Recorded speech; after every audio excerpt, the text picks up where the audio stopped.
see. Where are you?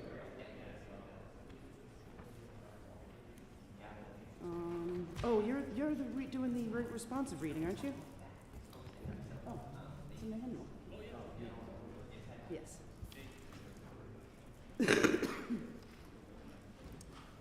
584. 584.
morning, everyone.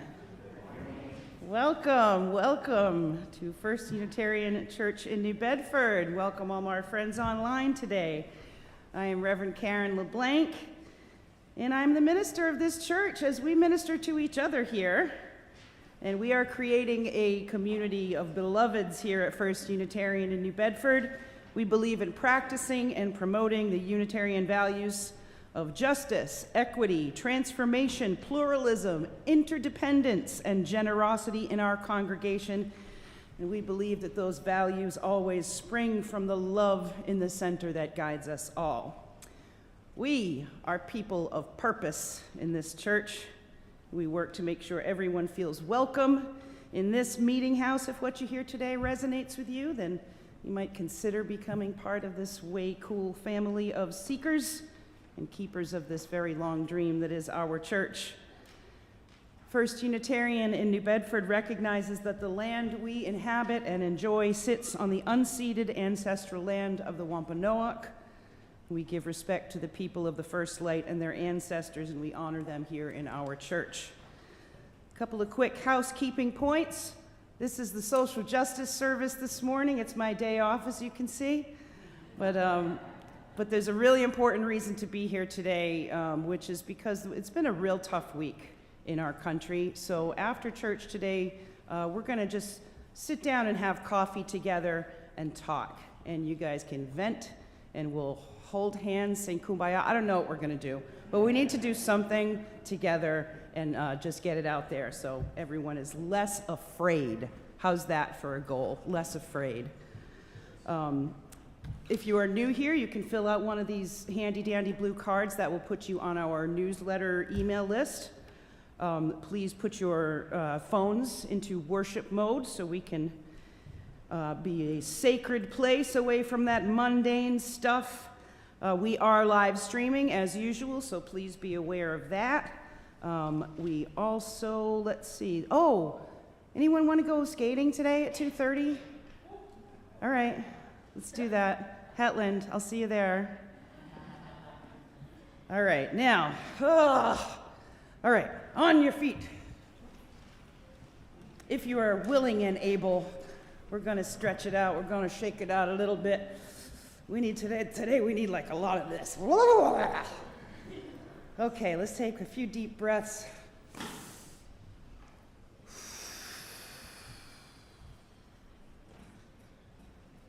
If you have a better way to do this, do it.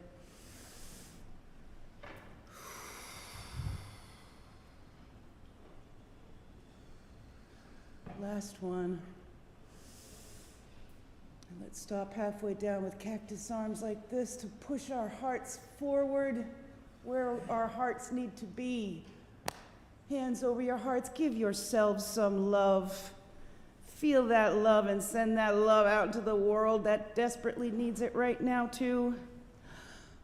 Oh, okay, I feel better. Do you feel better? I hope you feel better. Have a seat. Our chalice lighting this morning. Let's see. Come on, Kaylee. Mary, would you just make sure that sometimes those matches are a real pain in the neck, and so is the lighter. It should be not nearly that hard to make fire. Thank you. We light our flaming chalice as a beloved people united in love and thirsting for justice. May it melt away the tethers that uphold racism in our midst. May it spark in us a spirit of humility. May it ignite in us radical love that transforms our energy into purposeful action. This is a chalice of audacious hope. This chalice shines a light on our shared past, signaling our intention to listen deeply, reflect wisely, and move boldly toward our highest ideals. Now, our friend Kwong is going to come up and read our opening words. Oh, sure. The opening words are from The Central Task of the Religious Community by Mark Morrison Reed. The central task of the religious community is to unveil the bonds that bind each to all. There is a connectedness, a relationship discovered amid the particulars of our own lives and the lives of others. Once felt, it inspires us to act for justice. It is the church that assures us that we are not struggling for justice on our own, but as members of a larger community. The religious community is essential, for alone our vision is too narrow to see all that must be seen, and our strength too limited to do all that must be done. Together, our vision widens and our strength is renewed. Please rise in body and spirit for hymn 170, We Are a Gentle, Angry People.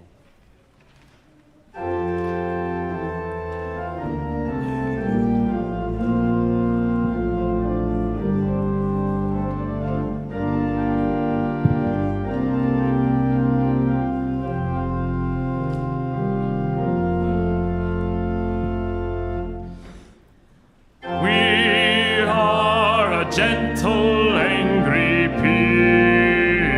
people, and we are singing, singing for our lives. We are a gentle, angry people, and we are singing, singing for our lives.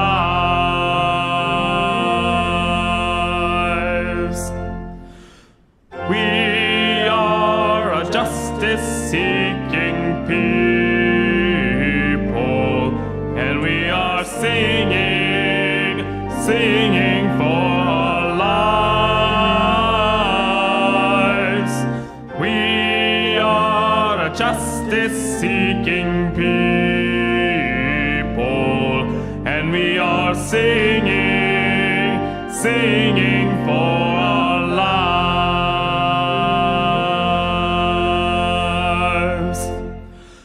We are young and old together,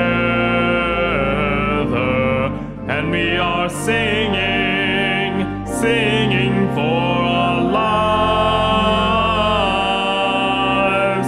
We are young and old together, and we are singing, singing for our lives. We are a land of many colors, and we are singing, singing for our lives. We are a land of many colors, and we are singing, singing for our lives. We are gay and straight together, and we are singing, singing for our lives. We are gay and straight together, and we are singing, singing for our lives. We are a gentle, angry people, and we are singing, singing for our lives. We are a gentle, loving people, and we are singing, singing for our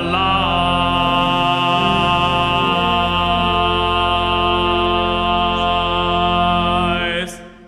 Thank you, everyone. Woo! Please greet one another. Say hello to each other this morning.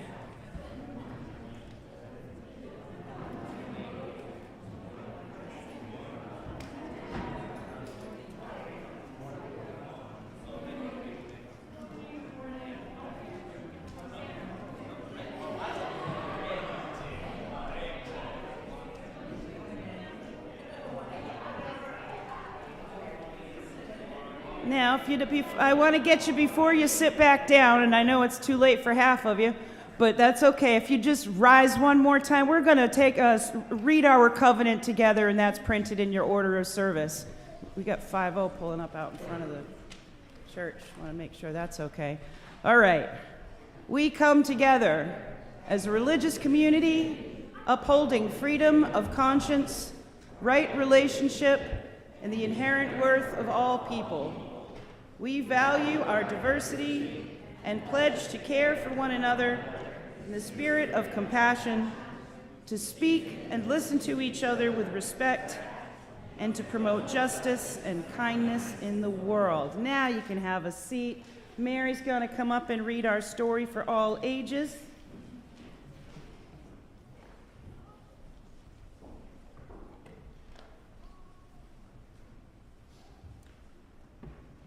Good morning. This morning's story is We Dream a World by Yolanda Renee King, illustrated by Nicole Tadgell.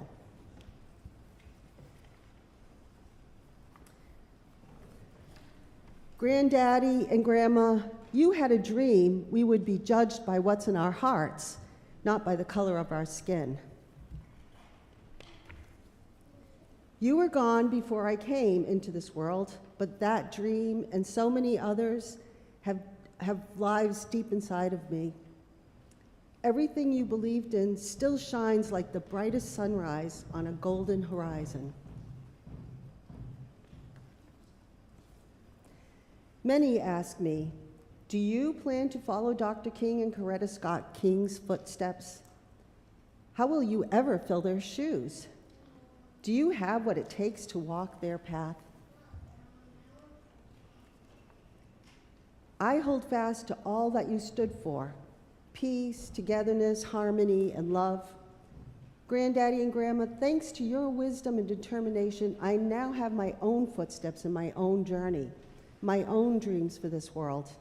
And so while I follow your example, I am also ready to lead. I am ready to walk the uncertain road from today to tomorrow. I am ready to keep my eyes on the prize that you set out before us with the power of your vision.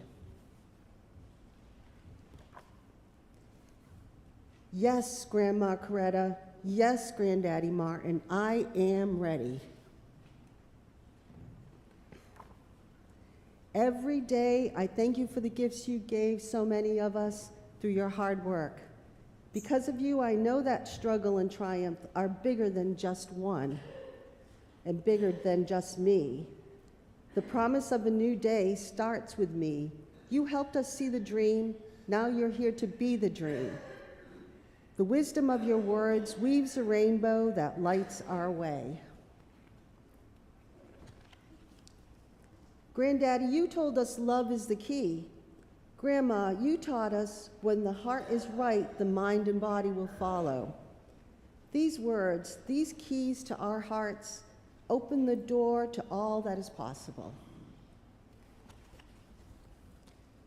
My parents remind me that in your lives together, you shared what came to be called a revolution of values.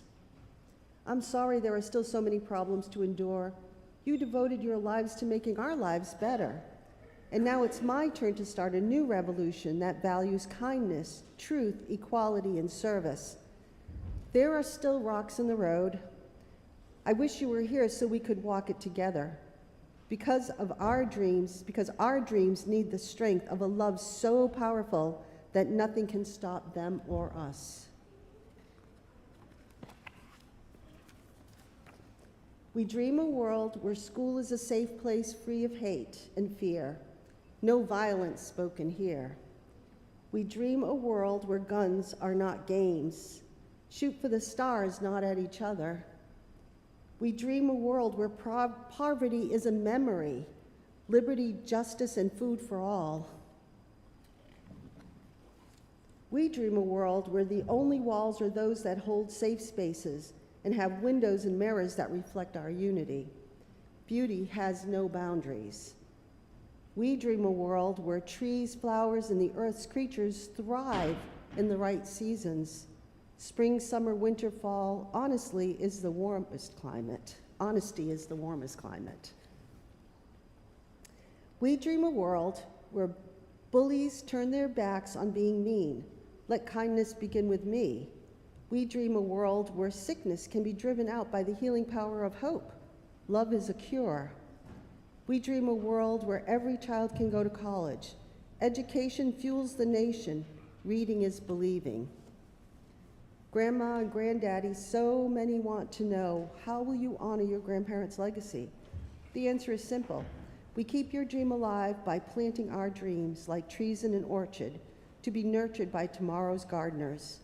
With determined feet blazing a new path, we are ready to take the torch you lit before we were born. We are ready to grip the glistening baton, to hold faith by the hand and pass it on. We are ready to reach, to rise, to sparkle like stars in a bold blue sky. Our time has come to bring our twinkle, letting everyone know, spread the word, have you heard? All across the nation, we're going to be a great generation. From today to tomorrow, we dream a world. Thank you.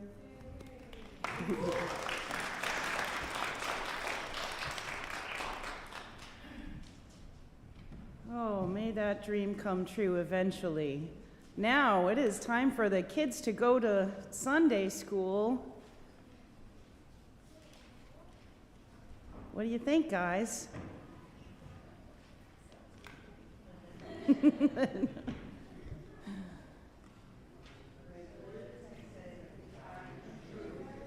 May love be a guide in all I do.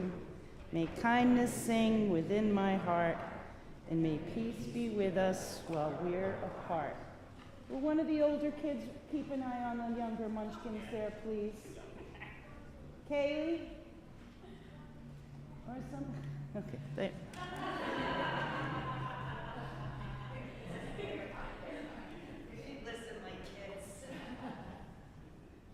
Now is the time in our service where we join with each other to share our joys, our concerns. So if you have something you'd like to share, please come up, tell us your name, and be brief about what you'd like to share. I will start with my new hero, Bishop Buddy. Thank you, my sister. Thank you, my sister, for speaking truth to power. And you know what? I'm going to just stop right there because we're in church. And a quick joy, because it is my stepson's 20th birthday tomorrow. I can't believe it. He is a full-grown man, and I guess that's all I have to do now. Go ahead, Cam. I'll say what she said. It's been very, very hard to see what's happening. Very hard. And it might be worse for people my age because we remember winning all these victories 50 years ago, 40 years ago. And I think it's important to be able to talk to everybody about that. I think for some people the reality hasn't sunk in yet, so if I try to talk to them, I think they're in denial. But anyway, it's good to have, the good thing is that we have the support of other people here who, who think like us. Thank you. Here, I hope you could come and talk to us after church today. No honor. It's all.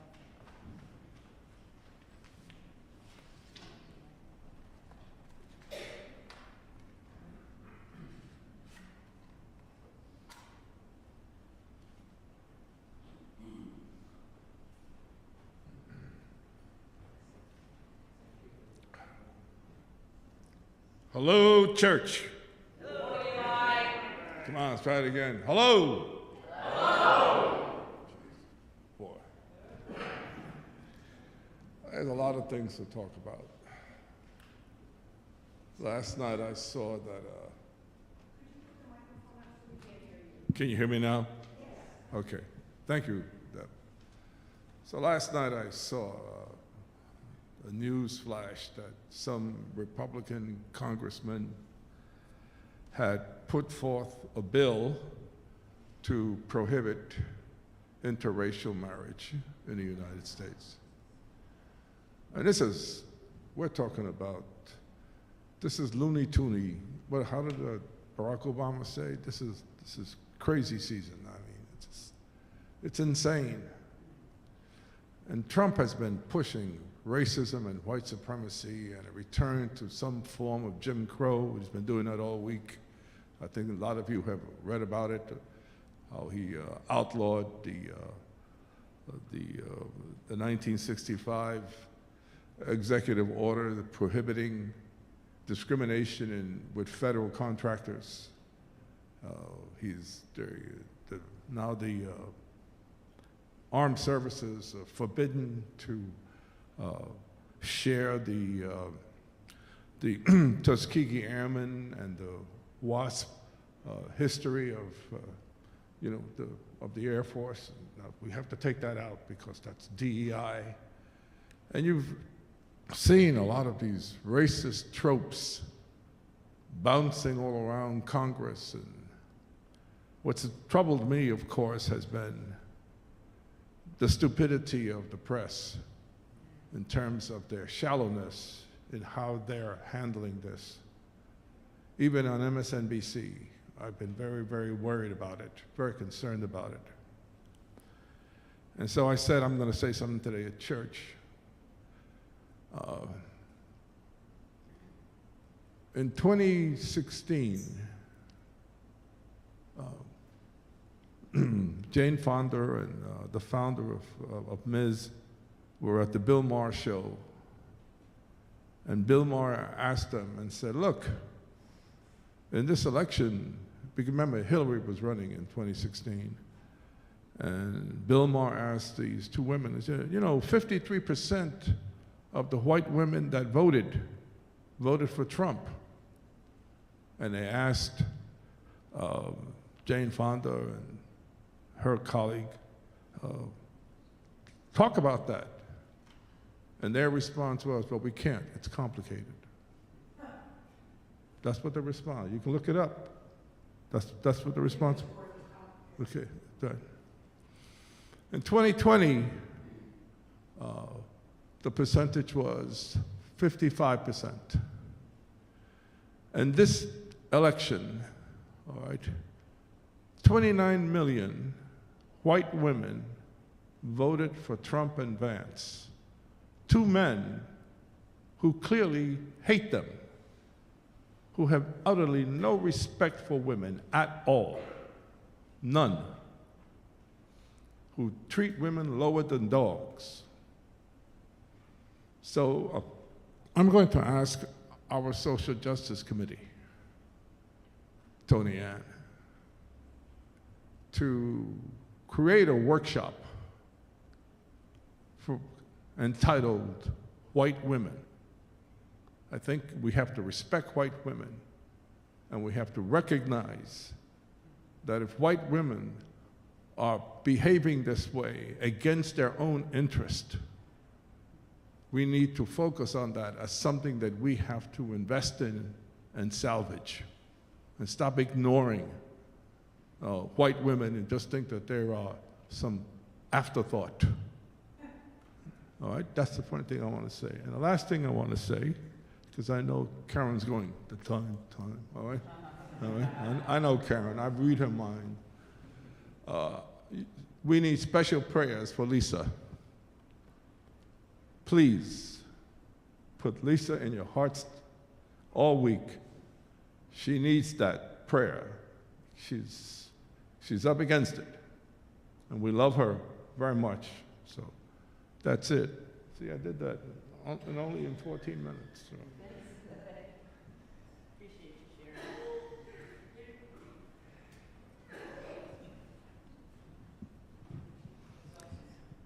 My name is Deb, and I have a joyful feeling in my heart because I have all of you to be part of my support system, and everybody here is putting out such radiant love, and I really appreciate it. Thank you very much. We appreciate you, Deb.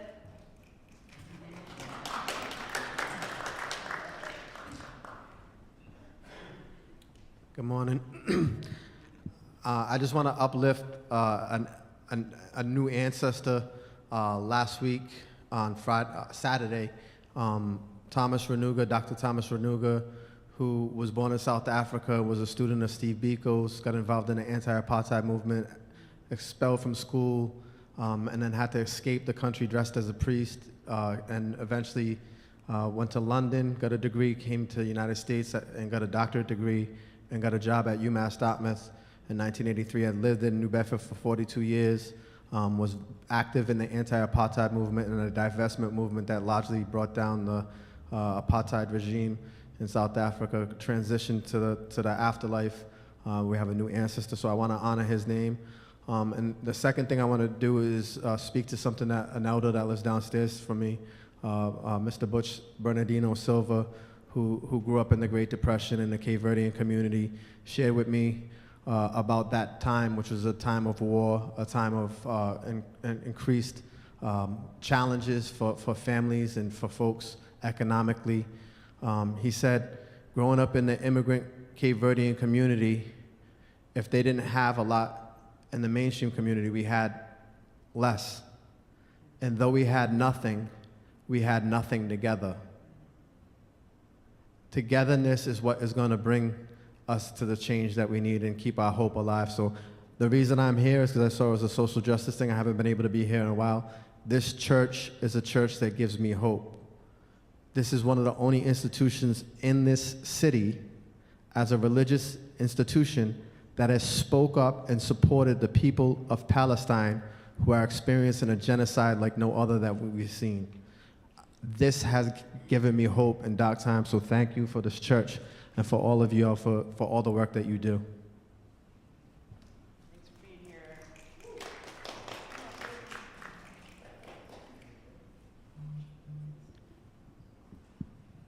Hello everyone, good morning. Okay. Okay, can you hear me now? More? Okay. All right. So last week I have completed my 1 year moving from India to US, New Bedford, and it's been a great time. I want to share my joy and gratitude here. And I want to thank Izzy, Tony, and David, who always been there for my ups and downs. I want to thank Wicked Queer Puppet Theatre Group. I'm so happy to join them. We had a really great show last night. And yeah, I want to thank each and everyone in this church for always being support for me. And thank you so much. We've been so glad to have you here, Sri. Oh, year already. So I forgot one more thing. So in my college, I got my first job as teaching assistant. So. All right. Very good.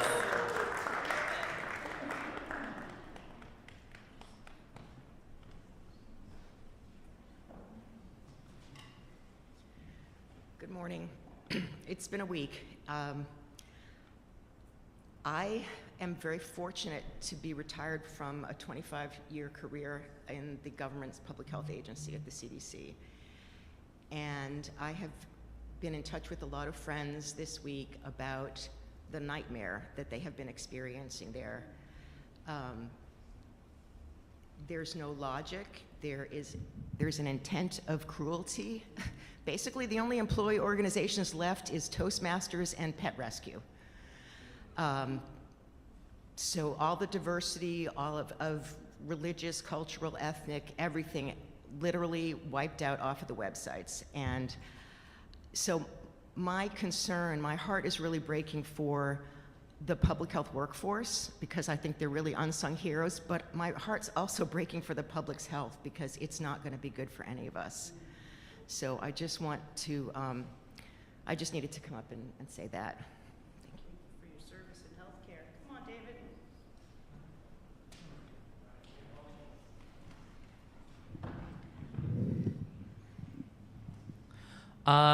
Well, Sri just mentioned it a little bit, but yeah, last night, all of us at the Puppet Theater, we were at the Kilburn Mill, and we were just singing it up. We were part of a whole lineup of amazing artists from all around the region and even all around the state.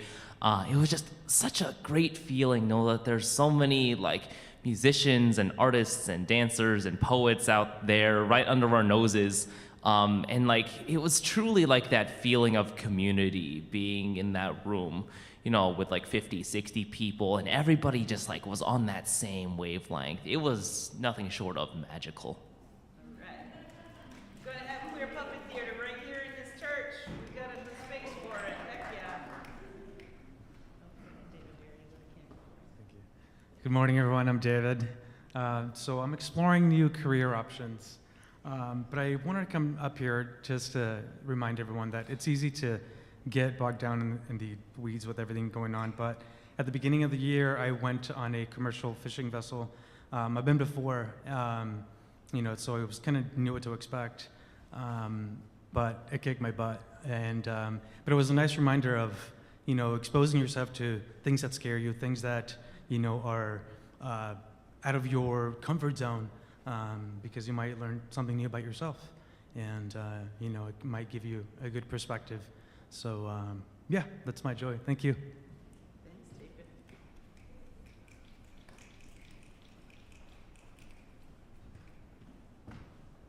Hi. I spent 5 months living in New Bedford, going by this place a million times, and I didn't realize that until I walked in, I would meet some of the most beautiful human beings. I grew up in the UU tradition, and I've been wanting to find a place that makes me feel whole, makes me feel human, makes me feel like I can feel without being scared of feeling. And I am grateful to everyone here for being so supportive and open. I'm also grateful for the open mic. Come to the open mic. I'm pitching that. It's the first Sunday of every month at 4 o'clock. Be there. February 2nd. But that was the first time that I had performed in almost 8 years, and it felt amazing because there were beautiful people there, and it was just genuinely good human beings. So I'm grateful to be here. Thank you. We're glad to have you. He was awesome at open mic. Don't let him be too humble. He was amazing.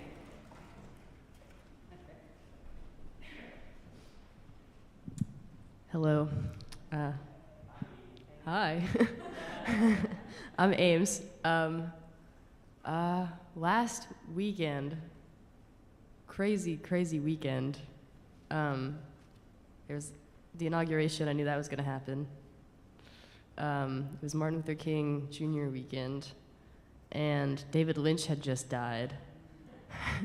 And my friend had invited me to go to a furry convention, which is not a group I would consider myself a member of, but I was invited, and I kind of had judgments about this group, not deep judgments, not nothing close to hatred or anything like that. But I didn't really understand it aesthetically. It wasn't for me. But I decided I should go and embrace this thing that I knew was radically inclusive and the most harmless thing in the world. And so I went to this furry convention, and I had so much fun, and everyone was so kind. And it was so many different kinds of people there, so many ages and races and people coming from so many different places, and it was a very beautiful little gathering, even if it wasn't something. I was like, man, I wish I was a furry. I couldn't even imagine how much fun they were having.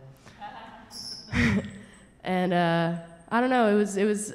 I just had judgments about this thing, and I went to this thing where all these people were, and it was really a lot of fun and very positive and on in a very scary period of time, particularly in America. And I don't know, I've been feeling very buoyed by hope and connection and care. And also I wanted to plug, everyone should get a VPN. And that's it. Thanks, Ace. I lit 2 final candles, as is our practice here, one for all the joys and sorrows we keep in our hearts today, and one for everyone out there who does not have an awesome community like this to share and be supported in.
Hi, if you could please turn to page 584, or number 584 for the responsive reading. I'll read the bold text if you guys read the italics.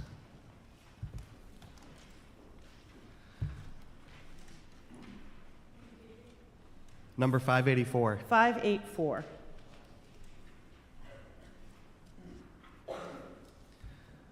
We are caught in an inescapable network of mutuality, tied in a single garment of destiny. Injustice anywhere is a threat to justice everywhere. There are some things in our social system to which all of us ought to be maladjusted.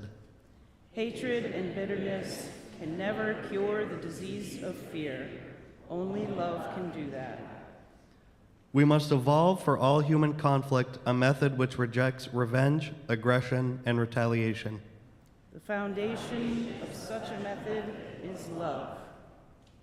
Before it is too late, we must narrow the gaping chasm between our proclamations of peace and our lowly deeds which precipitate and perpetuate war.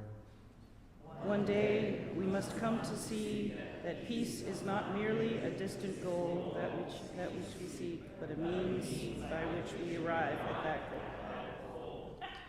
We must pursue peaceful ends through peaceful means. We shall hew out of the mountain of despair a stone of hope. Thank you.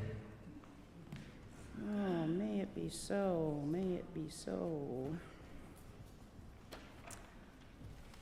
Our prayer this morning, if you will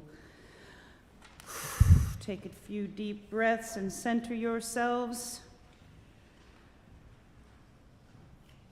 This was written by Martin Luther King in 1953. Most gracious and all-wise God, before whose face the generations rise and fall, thou in whom we live and move and have our being, we realize that we stand surrounded with the mountains of love, and we deliberately dwell in the valley of hate. We stand amid the forces of truth and deliberately lie. We are forever offered the high road, and yet we choose to travel the low road. For these sins, O God, forgive us.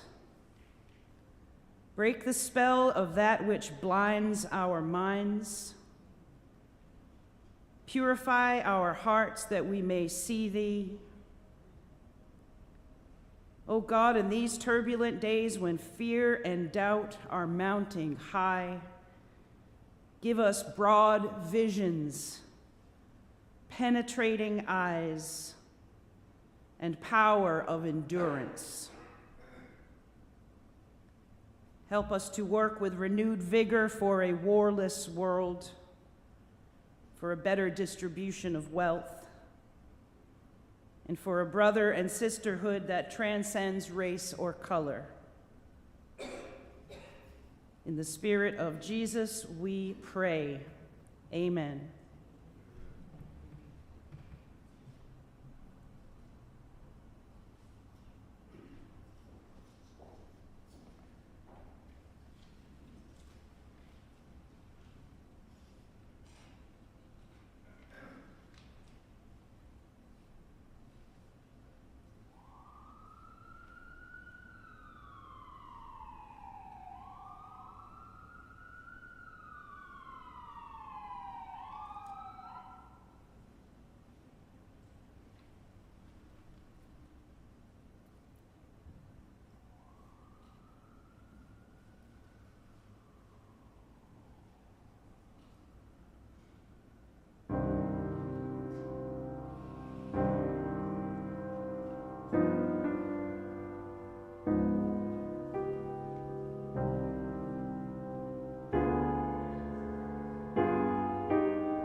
Becky is going to come read for us.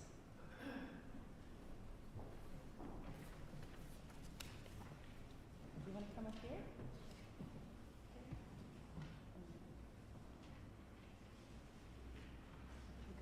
Next page.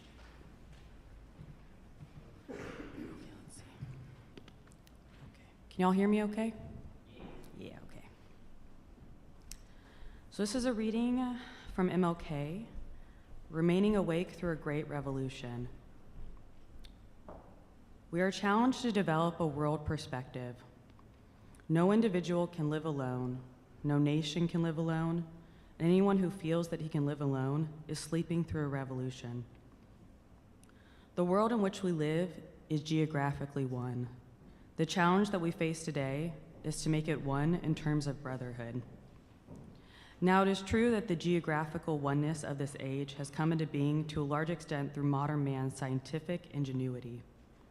Modern man, through his scientific genius, has been able to dwarf distance and place time in change. And our jet planes have compressed into minutes distances that once took weeks and even months. All of this tells us that our world is a neighborhood. Through our scientific and technical genius, we have made of this world a neighborhood, and yet we have not had the ethical commitment to make of it a brotherhood. But somehow, and in some way, we have got to do this. We must all learn to live together as brothers, or we will all perish together as fools. We are tied together in the single garment of destiny, caught in an inescapable network of mutuality. And whatever affects one directly affects all indirectly. For some strange reason, I can never be what I ought to be until you are what you ought to be. And you can never be what you ought to be until I am what I ought to be.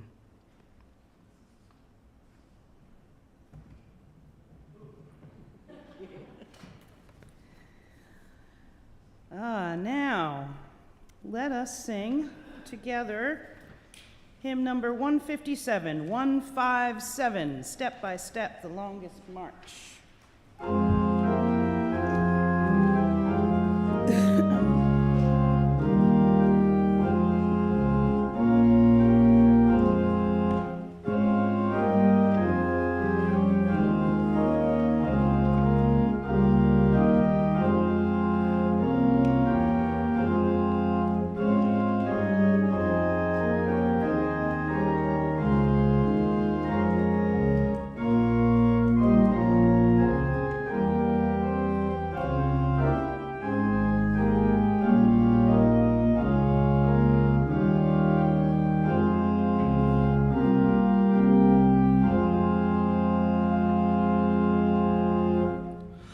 Step by step, the longest march can be won, can be won.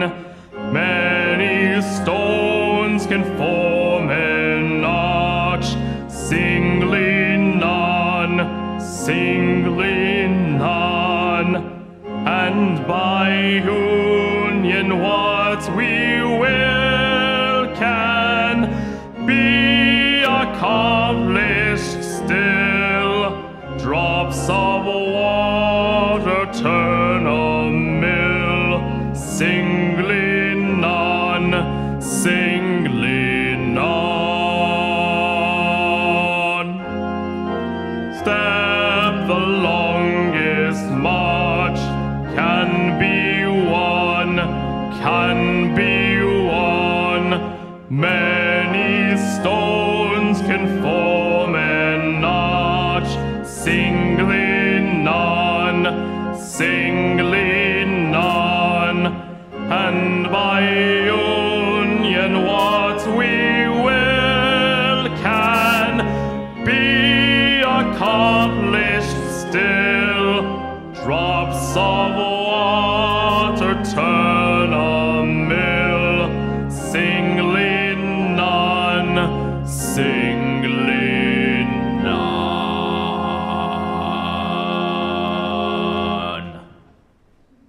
Some of us of a certain age might remember Pete Seeger singing that. Go ahead, have a seat. Now is the time in our service where we ask you for your kind donations toward the many good works of this church. And we've got Deb and Charlie to take the collection. Thank you so much, our friends. Once again, please join us after the service for a little congregational conversation.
That was a misprint in our order of service that said U.S. instead of U2, but I'm pretty sure you picked up on that.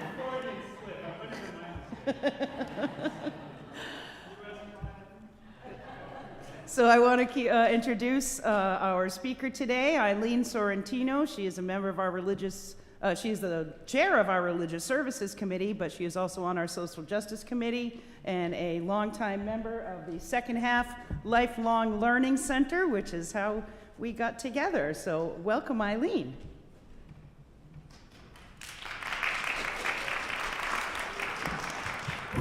Thank you, Karen. Dr. Martin Luther King Jr. had a dream. He hoped that someday character would matter more than skin color, that people of all races could come together in unity rather in discord.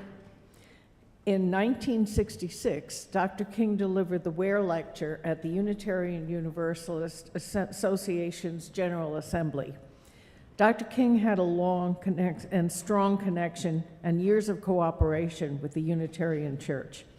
His message was that we are in the midst of a revolution, and the church, our church, must not sleep through the revolution. The Social Justice Committee's original plan for this Sunday's sermon was to read sections of this lecture, but as we read the lecture, we could see, to our dismay, that much of it could have been written today, as the world has taken a sharp turn to the right. What should the church do to carry us through these troubling times, to stay awake in the revolution? First, we are challenged to instill in our congregation a world perspective. The world in which we live is geographically one. Now, more and more, we are challenged to make it one in terms of brotherhood. Dr. Luther King stated, I'm quoting, "As I notice that people in Asia, Africa, South and Central America, and even here in these United States, go to sleep hungry, have no permanent home, are sleeping on the sidewalks, I started thinking about the millions of dollars we spend to store surplus food. And I said to myself, I know where we can store that food free of charge, in the wrinkled stomachs of millions of God's children. It may be that we spend too much of our national budget on establishing military bases around the world, and too little on bases of genuine concern and understanding. All life is interconnected, interrelated. We are all tied together." Bear with me. Okay. Secondly, in 1966, while myths about Black Americans were still widespread, Dr. King asked the church to make it clear that segregation, whether it's in the public schools, in housing, in recreational facilities, or in the church itself, is morally wrong and sinful. It is not only sociologically untenable, or politically unsound, or merely economically unwise. It is morally wrong and sinful. Martin Buber, the Jewish philosopher, may have said it best when he said segregation is evil because it substitutes an I-it relationship for an I-thou relationship. There is another thing the church must do to remain awake. It is necessary to refute the idea that there are superior and inferior races. The idea that one race is superior to another has no basis in science or in the academic world, but it is out of this notion that the whole doctrine of white supremacy came into being, and the church must take a stand through religious education and other channels to direct the popular mind on this point, for there are still people who believe this strange doctrine. In his talk, Dr. King stressed that we should not underestimate what can be achieved through legislation. His words, "The argument says that you've got to change the human heart in order to solve the problems of racism, and you can't change the heart through legislation. But," he says, "while it may be true that you cannot legislate integration, you can legislate desegregation. The law cannot make a man love me, but it can restrain him from lynching me, and that's pretty important." The 1964 Civil Rights Bill and the Voting Rights Bill helped Black Americans to make real progress in society. In 2008, we elected the first Black president. It looked like we had turned a corner in racism. But for every bit of progress, it seems there is a violent backlash that drags us back down into the mire of racism. In 2023, the Supreme Court rejected race-conscious admissions policies for colleges and universities. As colleges dismantled their diversity, equity, and inclusion policies, we saw significant drops in people of color enrolling in college, particularly in elite universities. On Thursday, the new president signed an executive order ending DEI efforts in the federal government and threatening private corporations with civil rights investigations if they maintained their DEI policies. He called DEI illegal discrimination against white men. In 1965, President Lyndon Johnson signed an executive order holding federal contractors to a higher standard than other employers in ensuring that women and people of color have equal opportunities in hiring, training, and promotions. The new president's executive order ended 60 years of workplace equal opportunities, equal opportunity protections. Companies from Tractor Supply to Walmart, Coca-Cola to Meta already have fallen in line. And what happened to the Voting Rights Act? Well, the justices voted 5-4 to strip the government of its most potent tool to stop voting bias, the requirement that all or parts of 15 states with a history of discrimination in voting, mainly in the South, get Washington's approval before changing the way they hold elections. Chief Justice Roberts wrote that part of the law is unconstitutional because it relies on 40-year-old data and does not account for racial progress and other changes in U.S. society. Within hours of the Supreme Court decision, Texas lawmakers announced plans to implement a strict voter identification law that had been blocked by a federal court. Lawmakers in Alabama said they would press forward on a similar law. And we can see what happened in the years since. Fewer drop boxes for early ballots, requirements that voters show picture IDs, the spread of misinformation about locations and hours of voting. I wrote postcards into the parts of the country where this was happening. Fewer and more inconvenient locations for voting, and making it unlawful to give people waiting online for hours water and food. Why is it that for every step forward in the fight against racism and segregation, we seem to be pushed back half a step, or more recently, 2 steps?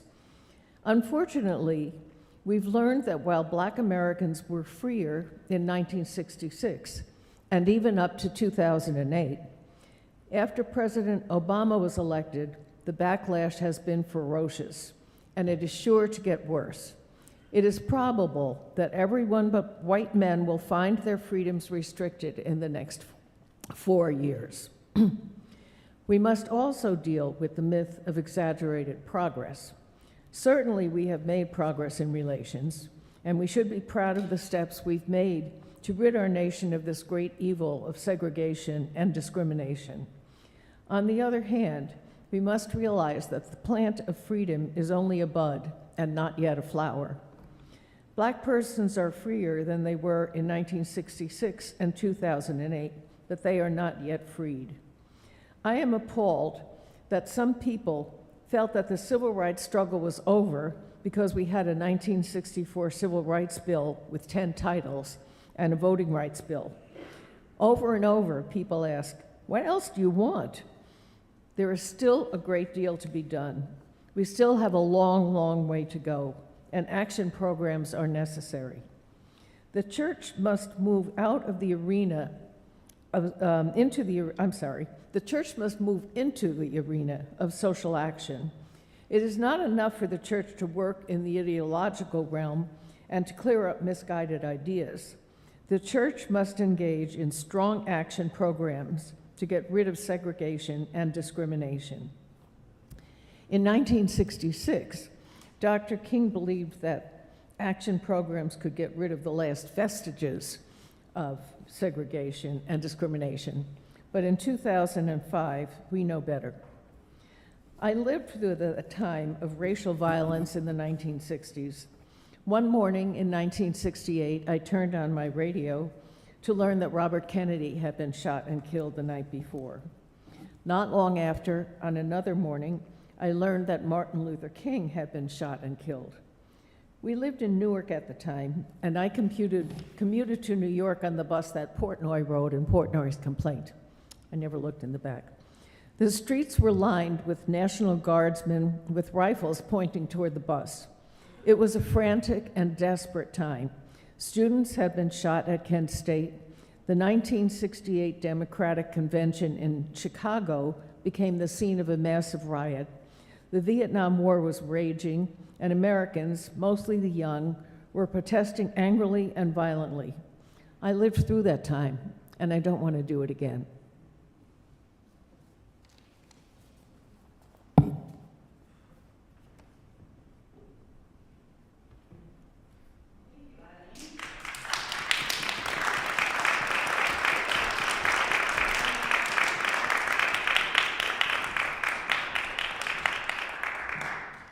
Thank you, Eileen. The Ware lecture she's talking about was about 25 pages long, so we didn't want to even make it smaller in bite sizes because it was so big. But I really suggest at some point, if you'd like to do a little more work on this, to go read the Ware lecture from Martin Luther King. It was just phenomenal, and it sounds like it could have been written this morning. So let's see, why don't we sing one more hymn? Please rise as you are willing and able, and let us sing hymn number 169. 169, We Shall Overcome.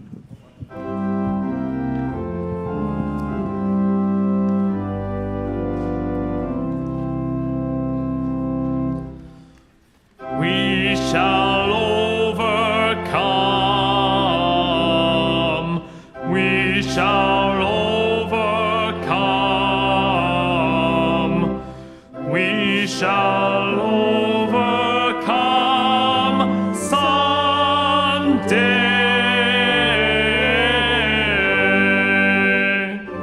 Oh, deep in my heart, I do believe we shall overcome someday.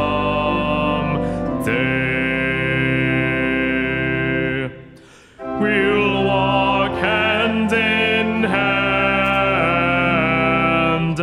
We'll walk hand in hand. We'll walk hand in hand someday.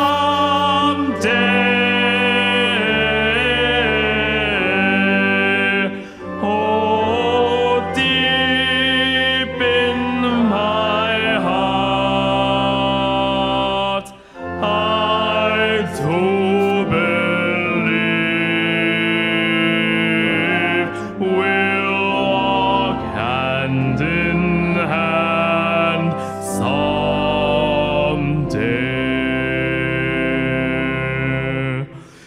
We shall all be free.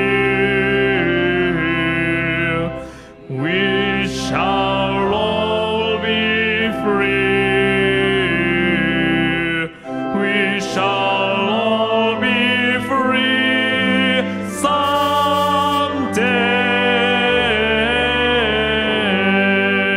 Oh, deep in my heart, I do believe we shall all be free someday.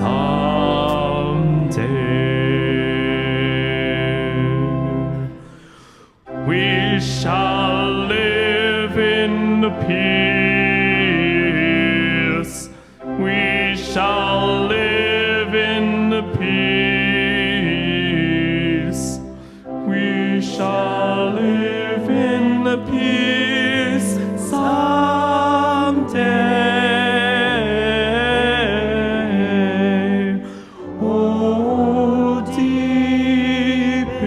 my heart.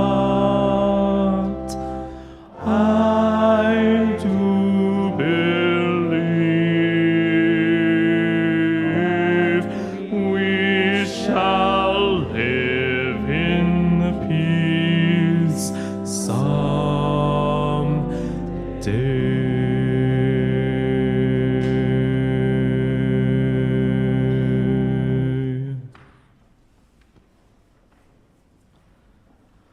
Our closing words are from the World House. And where do we go from here, KSR community? I'm okay.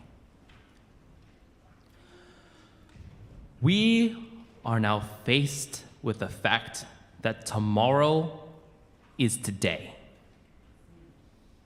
We are confronted with the fierce urgency of now. In this unfolding conundrum of life and history, there is such a thing as being too late. Procrastination is still the thief of time. We may cry out desperately for time to pause in her passage, but time is deaf to every plea and rushes on. Over the bleached bones and jumbled residues of numerous civilizations are written the pathetic words, too late. We still have a choice today: non-violent coexistence or violent co-annihilation. This may well be humankind's last chance to choose between chaos and community.